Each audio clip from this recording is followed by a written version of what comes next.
Kalau ada salah satu keutamaan puasa yang sangat hebat yang tidak didapatkan oleh ibadah-ibadah lain, di antaranya adalah bahwa puasa itu bisa menjadi syafaat untuk kita besok di yaumul qiyamah.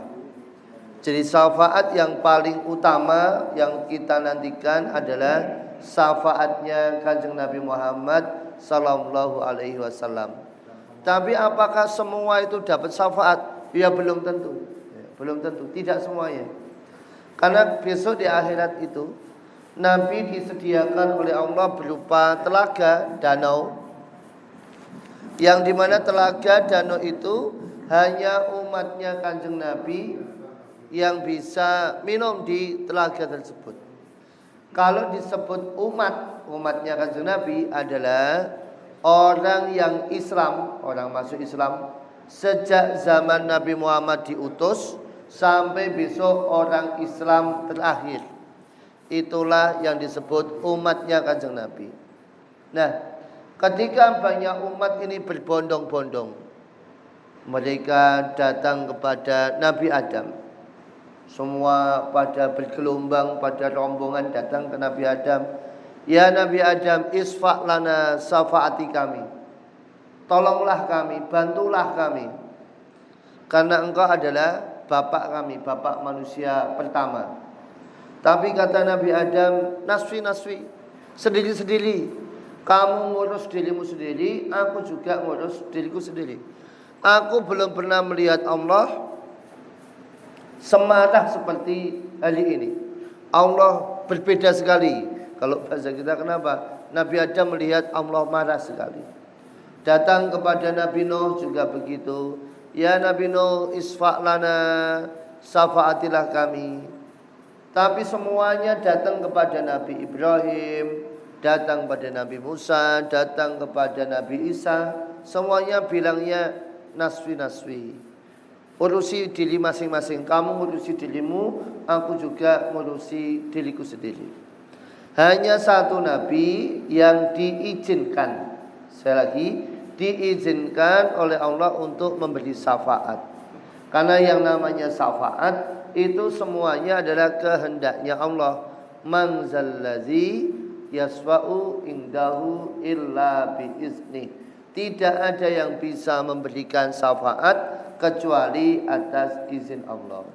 Nah, satu-satunya orang, maksudnya Nabi dan Rasul, yang diizinkan Allah untuk memberikan syafaat adalah Kanjeng Nabi Muhammad sallallahu alaihi wasallam.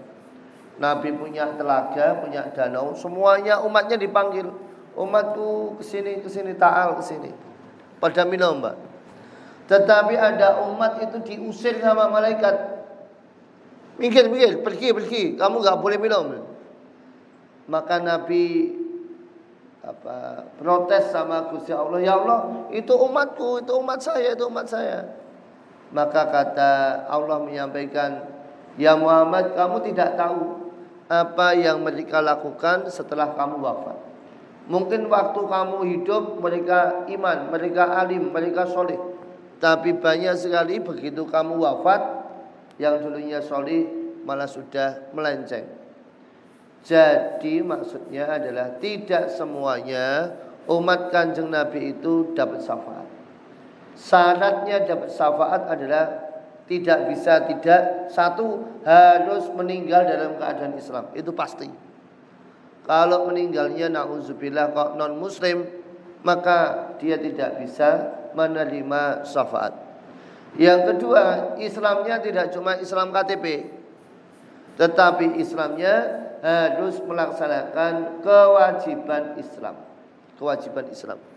Kewajiban Islam yang paling utama adalah syahadat, sholat, puasa. Itu yang paling utama. Yang lain bagi yang mampu. Umrah bagi yang mampu, haji bagi yang mampu, zakat bagi yang mampu. Puasa pun aslinya pun juga yang mampu, tetapi bisa bayar fidyah bagi orang-orang yang lansia. Yang paling utama adalah tentu syahadat dan sholat 5 waktu serta puasa Ramadan tidak boleh ditinggal. Ditambah lagi bisa melaksanakan ibadah sunnah. Lah ibadah sunnah banyak sekali. Tetapi kalau kaitannya dengan syafaat Kanjeng Nabi adalah jangan lupa untuk memperbanyak sholawat. Minimalnya. Nah, kalau masa kuraiso ya mau sholawat akhir-akhir ora kober.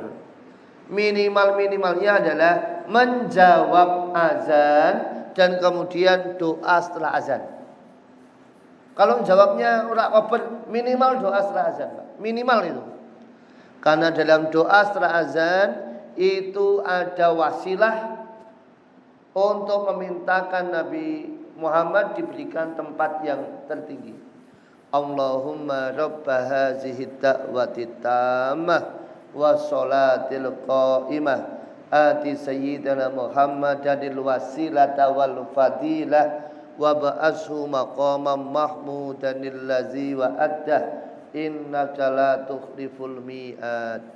Kata Kanjeng Nabi, siapa yang memintakan wasilah kepadaku, memintakan wasilah untukku kepada Allah, maka dia akan mendapatkan syafaatku. Jadi minimalnya itu Pak, kalau sholawat, kalau kita nggak bisa banyak, ping 1000, ping 100 ora iso, minimal setiap pagi 10 kali, setiap sore 10 kali. Masih nggak bisa, minimal adalah menjawab azan dan doanya. Karena dalam doa itu kita minta wasilah kepada Allah untuk Nabi Muhammad akan diberikan tempat maqamah mahmudah, dan insya Allah akan mendapatkan syafaat. Selain dari syafaat Kanjeng Nabi, ada juga syafaat puasa. Nah, ini dia syafaat puasa. Kan kita maklum Pak, besok itu kalau di akhirat itu nggak ada yang jual makanan. Ya oke lah, kita nih kalau di dunia sak poso-posone wong sak lama-lamanya kita puasa. Ya 7 jam, 8 jam, ada yang 13, 15 jam. Ya minimal kan ada sahur, ada buka puasa. Tapi besok di akhirat kan nggak ada satupun yang jual gorengan, nggak ada satupun yang jual es teh. Lah makan kita dari mana makan kita? Makan kita ya cuma satu dari telaganya Kanjeng Nabi, makan minumnya. Yang siapa minum dari telaganya Kanjeng Nabi itu tidak akan haus selamanya. Yang kedua yang bisa menguatkan kita besok di akhirat adalah kita itu bisa kuat karena puasa-puasa kita. Semakin orang banyak lapar, banyak puasa, wetengiro ingkang luwe, di dunia makin banyak, maka di akhirat dia akan makin kenyang. Tapi kalau di dunia kok nggak punya puasa sedikit pun, ya maka dia akan menjadi orang yang lapar waktu di akhirat. Padahal bisa kita bayangkan Pak, kalau di akhirat itu antrinya itu antri lama banget ya. Kalau misalnya itu yang dipanggil sidang itu adalah urut absen misalnya, urut absen, huruf abjad A misalnya, maka huruf B itu harus menunggu abjad A selesai. Kalau orang yang pertama, orang yang di depan itu meninggal, misalnya meninggal usia 80 tahun, maka belakangnya harus nunggu 80 tahun. Nanti kalau orang yang kedua itu meninggal usia 70 tahun misalnya, berarti orang ketiga harus menunggu 80 tambah 70, 150 tahun. Begitu banyak antrian yang sangat bertahun-tahun, sangat lama. Dan di sana tidak ada yang jualan. Nah, kalau nggak ada yang jualan, ya kita makan minumnya apa? Maka Allah ngasih kesempatan kita. Allah memahami manusia nek kon poso sunah jangan keset. Poso sunah itu tidak semuanya kita melakukan. Maka Allah mewajibkan setiap bulan suci Ramadan 1 bulan 29 atau 30 hari untuk kita berpuasa. Satu, biar kita itu tidak kelaparan di akhirat. Yang kedua, biar kita itu bisa mendapatkan syafaatnya Al-Quran. Besok di akhirat tuh Pak, puasa itu kan ngomong sama Gusti Allah. Ya Allah, dulu waktu di dunia hambamu ini menahan lapar, menahan nafsu, menahan haus demi aku, demi puasa. Maka tolong ya Allah, hari ini ampunilah dia. Hari ini aku syafaati dia. Jadi ibadah-ibadah yang kita lakukan itu akan lapor, itu akan meminta syafaat kepada Allah untuk kita. Maka nih bulan suci Ramadan kita sudah dapat 6 hari ya. Kalau ada ibadah-ibadah yang terlewat, kalau ada ibadah-ibadah yang belum maksimal, ya kita bisa maksimalkan dengan baik. Bapak Ibu jamaah rahimakumullah, kita akan melanjutkan kajian kita fikih tentang puasa. Kemarin sudah membahas tentang pembatal puasa. Kami sebutkan kembali untuk mengulang bahwa yang membatalkan puasa adalah memasukkan secara sengaja ke dalam rongga atau lubang-lubang utama. Lubang utama itu adalah telinga, hidung, mulut, jalan depan, jalan belakang. Itu kok memasukkan ke situ dengan sengaja sesuatu yang terlihat, maka batal. Meskipun tidak mengenyangkan. Misalnya sate. Mau beli gorengan, mau beli buat buka puasa, tuku sate. Belum azan ini. Orang ngipasi sate itu ada asapnya. Kok asapnya sengaja disedot? Sengaja disedot, maka batal puasanya. Kalau tidak sengaja tidak apa-apa. Tidak sengaja tidak mengapa. Tapi kalau sengaja, entah itu asap sate, asap motor knalpot kok dihirup-hirup, batal. Kenapa? Bendanya terlihat. Tapi kalau bendanya tidak terlihat seperti udara begini, ini kan nggak kelihatan. Mau kita sedot-sedot ini nggak apa-apa. Tapi kalau kelihatan wujudnya, kasat mata kalau kita sedot, nah ini tidak diperkenankan. Yang kedua adalah yang batalkan puasa, muntah dengan sengaja. Kalau tidak sengaja tidak batal. Selanjutnya adalah berhubungan suami istri ba'da subuh, siang hari, itu membatalkan puasa, bahkan terkena hukuman. Yang selanjutnya yang membatalkan puasa adalah keluar sperma, baik dengan gerakan ataupun dengan apapun, kok sengaja, maka itu membatalkan puasa. Kalau tidak sengaja tidak batal. Kemudian untuk ibu-ibu batal kalau haid, nifas dan melahirkan, itu otomatis batal puasanya. Melahirkan walaupun tidak mengeluarkan darah misalnya, tetap batal puasanya. Yang selanjutnya adalah gila atau pingsan, itu membatalkan puasa. Dan juga tentu saja murtad, orang yang murtad akan membatalkan puasa. Sekarang bagi kita yang batal puasanya, aslinya ada satu sunnah yang sering kita lupakan.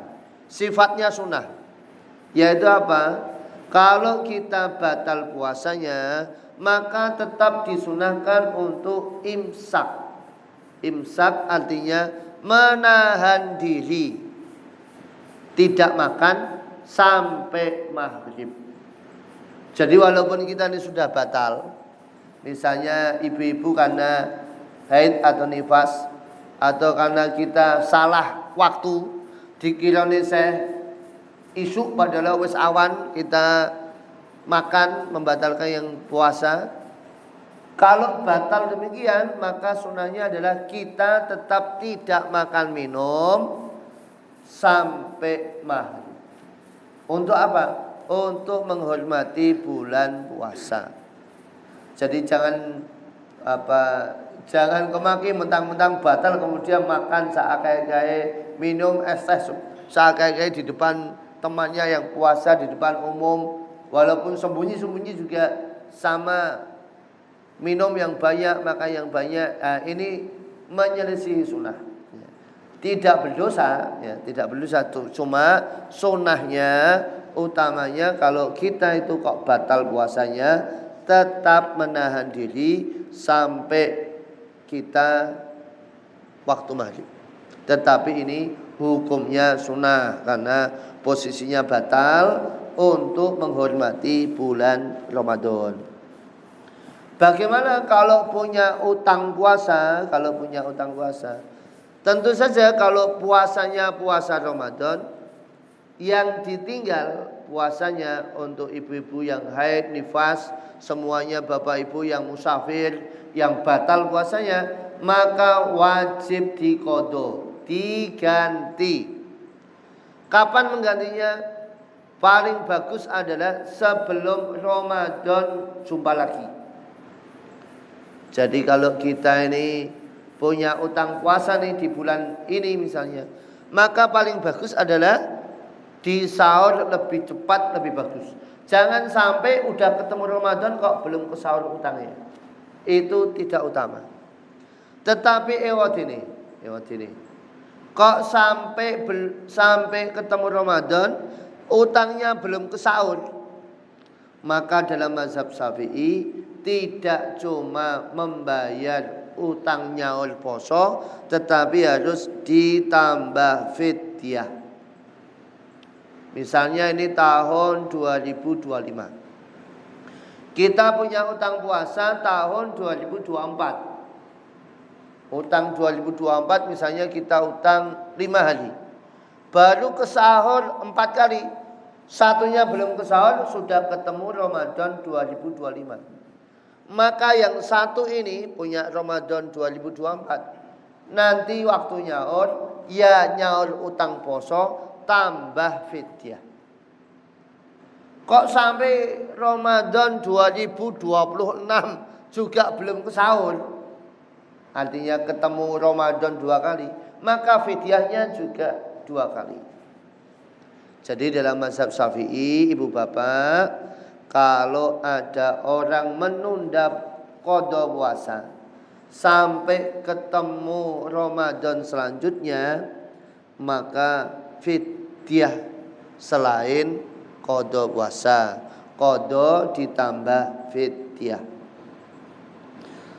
Ini bagi kita orang yang masih hidup, Bagaimana kalau orang yang sudah meninggal? Bagi orang yang sudah meninggal dan dia punya utang puasa, dibedakan menjadi 2. Kalau dia punya utang puasa, misalnya Ramadan enggak puasa, tetapi karena uzur, karena sakit misalnya, dan dia belum sempat sembuh, sakit waktu Ramadan, dia enggak puasa. Tapi dia memang belum sempat sembuh, kemudian meninggal, maka wajib memberikan fidyah. Jika karena uzur, karena misalnya dia sakit, maaf saya ulangi, kalau dia itu puasa karena uzur misalnya sakit dan belum sempat ada waktu untuk membayar puasa, maka aslinya dia bebas, tidak ada qadha, tidak ada fidyah, jika dia tidak punya kesempatan untuk nyaur utang puasa. Tetapi sebaliknya, kalau dia punya sakit di bulan puasa, kemudian sempat sehat untuk membayar utang puasa, tetapi belum sempat nyaur puasa, kok sudah meninggal, maka dia harus diqadha atau bayar fidyah. Kalau dia punya harta boleh bayar fidyah. Kalau ada anak-anaknya yang mau menghutangkan, mau nyaur utang poso, maka juga dia boleh untuk puasanya diqadha. Misalnya ada bapak ibu meninggal, wafat, punya utang puasa 10, anaknya ada 2, bisa disaur utangnya 5-5. Anak pertama 5 hari, anak kedua 5 hari. Atau kalau anak-anaknya enggak mau, waduh, ojo meneh nyaur utang posone bapak ibu, wong nyaur utang posone dhewe repot, maka boleh diganti dengan membayarkan fidyah.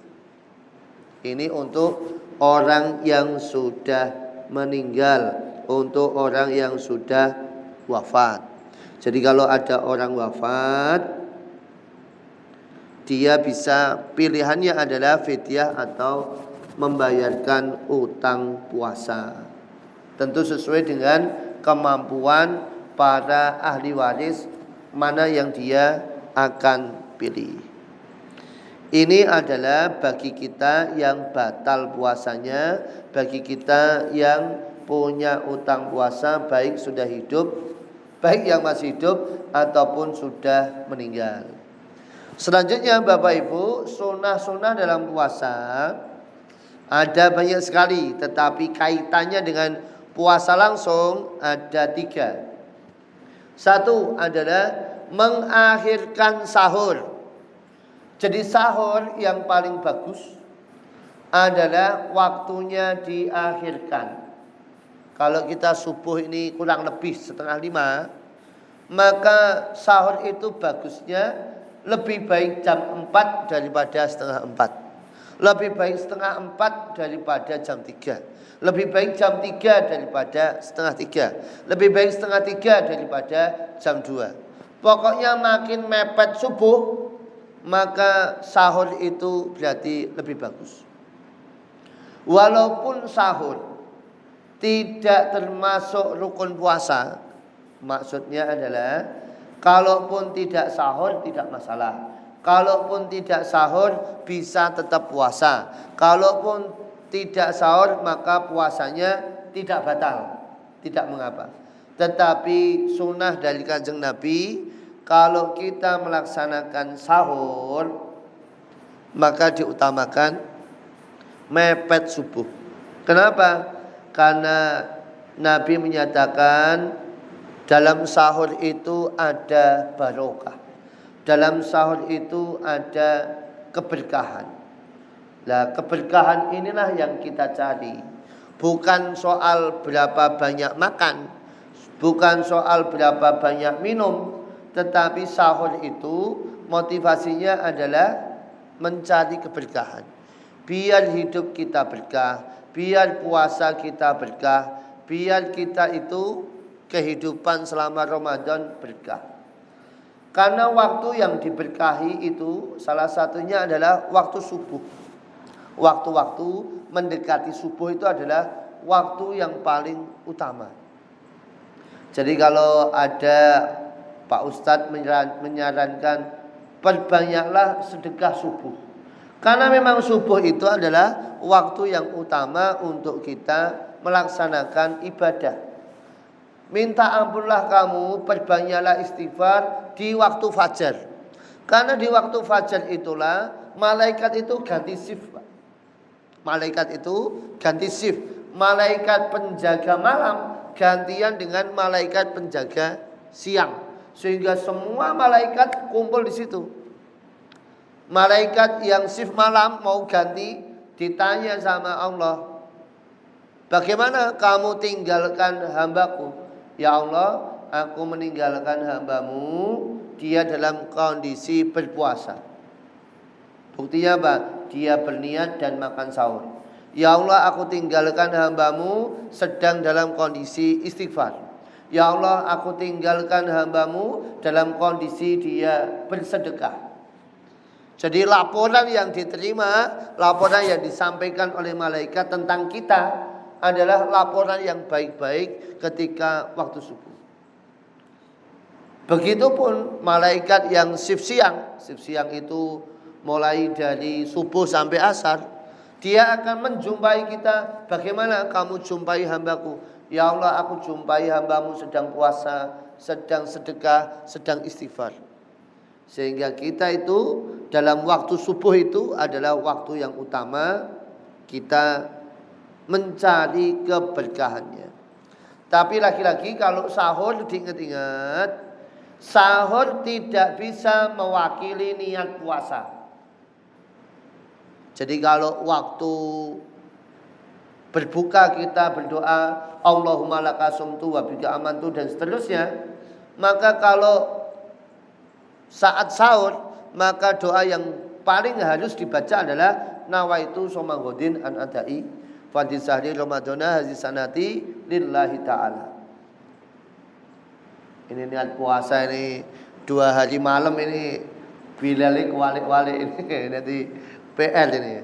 Jadi kalau niat puasa ibu bapak yang betul adalah nawaitu soma godin an adai fadil sahri ramadana hazi sanati lillahi ta'ala.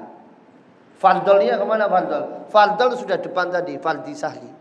Jadi langsung an adai fardi sahri ramadana hazi sanati lillahi ta'ala. Lillahi ta'ala. Jadi itu niat puasa yang tetap.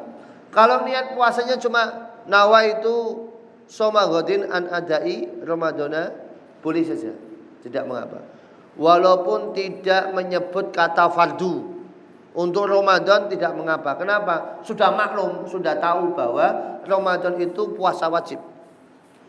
Meskipun misalnya tidak menyebut kata fardu, menyebut kata fardol, tidak mengapa.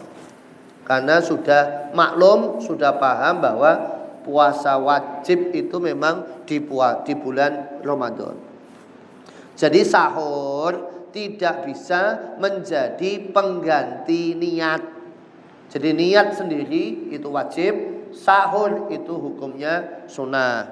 Jadi kalau ditanya, kamu sudah niat puasa belum? Ya harus dengan yakin. Sudah. Apa buktinya? Ya mau bengi maca nawaitu soma godin. Tapi kalau ragu-ragu wis niat puasa belum? Alah kan aku wis sahur, nek wis sahur kan berarti aku wis niat. Oh belum.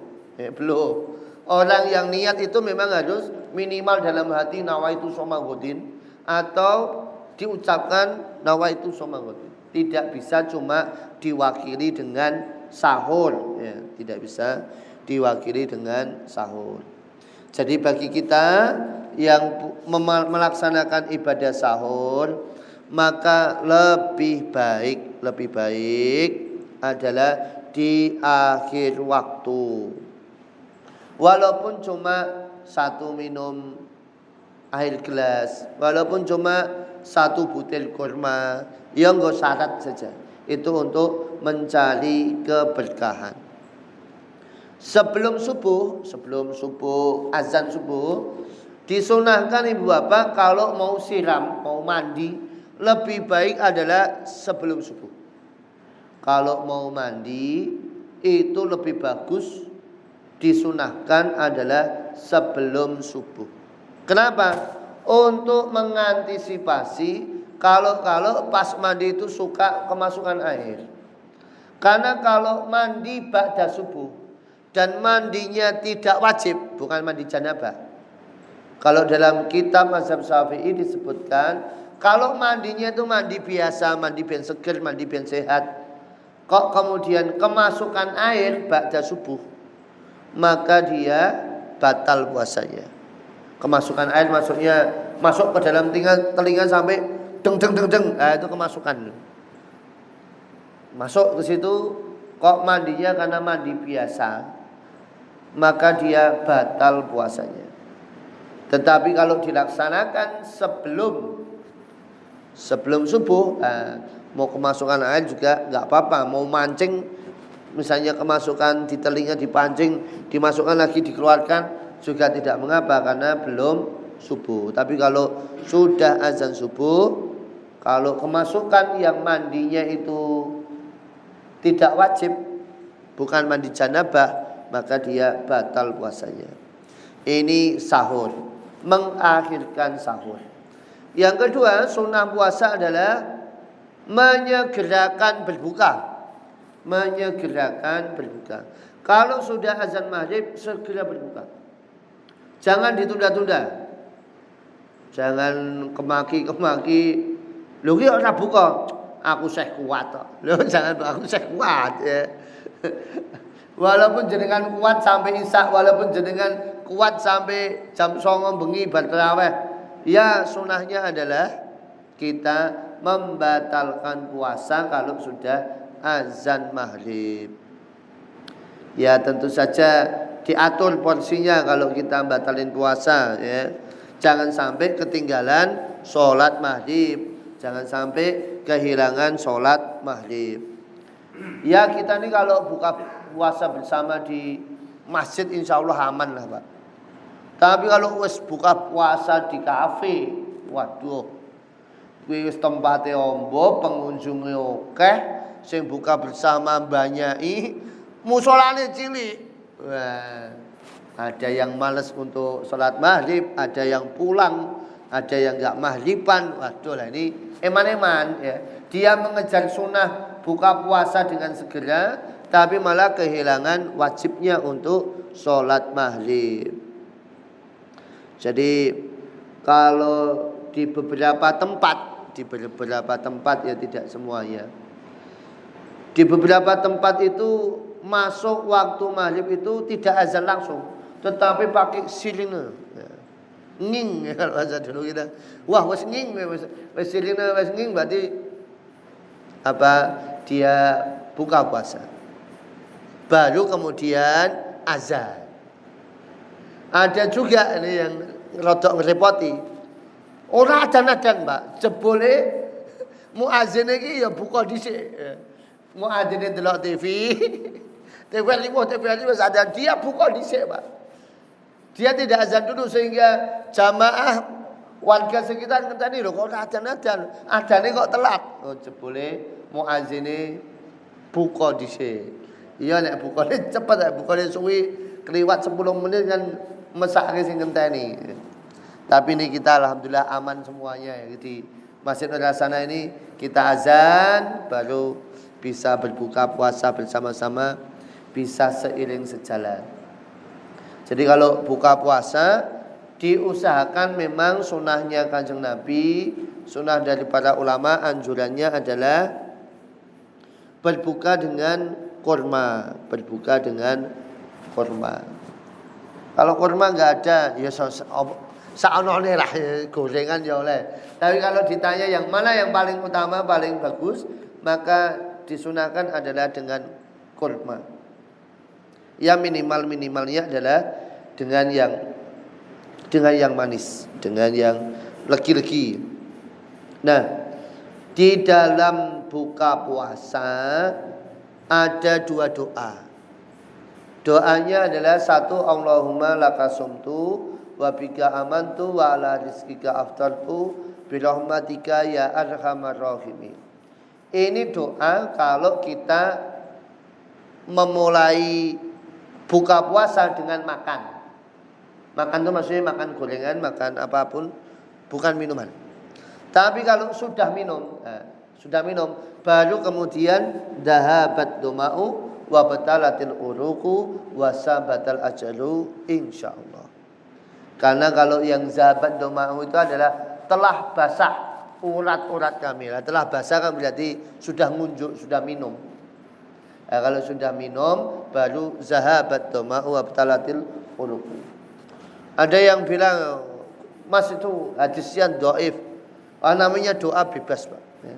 Jangan mau doa Allahumma lakasumtu boleh, dapat doma'u boleh. Ono doa Allahumma balik lana silakan. Mau doa bismillah saja juga tidak mengapa. Wong rak donga juga tidak masalah. Langsung mangan tidak masalah. Cuma tidak utama. Utamanya adalah yang paling bagus nih Pak. Yang paling bagus adalah sebelum berbuka, sebelum makan minum adalah kita doa Allahumma lakasumtu. Kalau mau dibaca semua juga enggak apa-apa. Allahumma lakasumtu, dapat doma'u dibaca, Allahumma balik lana dibaca. Baru kemudian doa bebas. Doa bebas dulu, jangan makan dulu, jangan minum dulu. Kenapa? Karena orang yang puasa itu doanya mustajab. Orang yang puasa itu doanya dimakbul. Salah satu doa yang dimakbul oleh Allah adalah lis as-shaim hatta yuftira. Orang yang puasa sampai dia berbuka. Jadi kalau kita ini belum berbuka, kita tuh masih dalam kondisi mustajab untuk berdoa. Maka kita jangan lupa untuk berdoa di waktu-waktu berbuka puasa. Ini maksudnya maksimalnya. Mau awan lali dong dongo, mau isuk lali dong dongo, mau sore lali dong dongo. Lah ini batas akhirnya adalah waktu berbuka. Karena yang makbul doanya adalah orang yang puasa sampai dia berbuka. Jadi ini batas terakhir sebelum berbuka puasa. Doa kepada Allah, doa minta apapun kepada Allah sehingga kita bisa hidupnya barokah. Yang ketiga, yang terakhir sunnah Nabi terkait dalam puasa adalah menjaga lisan. Nabi menegaskan betul, kamin shaimin laisa lahu min siyamihi ilal ju' wal atas. Berapa banyak orang puasa tidak mendapatkan apa-apa dari puasanya kecuali lapar dan dahaga saja. Dia puasanya nggak dapat pahala, puasanya nggak dapat ganjaran, cuma untuk ngelak dan ngeleh.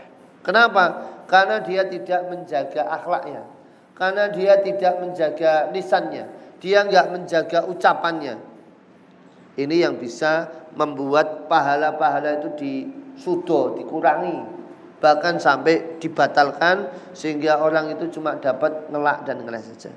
Maka ini nasihat untuk kami dan jamaah sekalian, dalam bulan puasa ini tidak cuma puasa dari yang membatalkan puasa, tetapi juga puasa-puasa dari maksiat-maksiat, puasa dari dosa-dosa.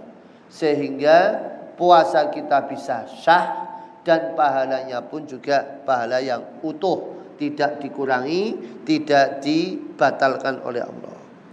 Ini ibu bapak jamaah rahmatullah yang bisa kami sampaikan di pagi hari ini sampai sunnah puasa. Besok dilanjutkan dengan sunnah bulan Ramadan. Demikian wallahu a'lam bishawab. Silahkan kalau ada pertanyaan kami persilahkan.